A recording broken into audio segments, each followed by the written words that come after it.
ஒரு வட்ட விளக்கப்படத்தில் குறிப்பிடு 4 ஏக்கர் நிலத்தில் நெல்லை பயிரிட ஆகும் மொத்த செலவு ரூபாய் 80,000 மேலும் மொத்த ஆள் கூலி செலவு ரூபாய் 50,000 எனில் வட்ட விளக்கப்படத்தில் மொத்த ஆள் கூலியால் அடைபடும் கோண அளவு காண்கன்னு சொல்லியிருக்காங்களா? என்ன கொடுத்திருக்காங்க?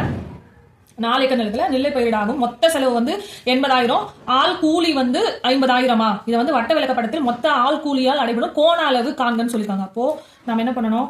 ஆள் கூலி செலவு 50,000 மொத்த செலவு 80,000 டிவைட் பண்ணி வட்ட விளக்கப்படம் சொல்லியிருக்காங்களா?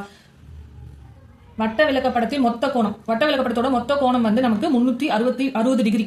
வட்ட விளக்கப்படத்தின் மொத்த கோணம் 360 டிகிரியால மல்டிப்ளை பண்ணா நமக்கு ஆன்சர் கிடைச்சிடும். இப்போ இந்த 4 0 கேன்சல் ஆயிடும். இப்போ 8ஆல இதை கேன்சல் பண்ணா என்ன வரும்? 8 4 32 மீதி 4 8 5 40. 45 × 5 மல்டிப்ளை பண்ணா 25 மீதி 2 4 20 22 225 டிகிரி. இதுதான் வட்ட விளக்கப்படத்தில் மொத்த ஆள் கூலியால் அளிப்படும் கோண அளவு 225 டிகிரி ஆகும்.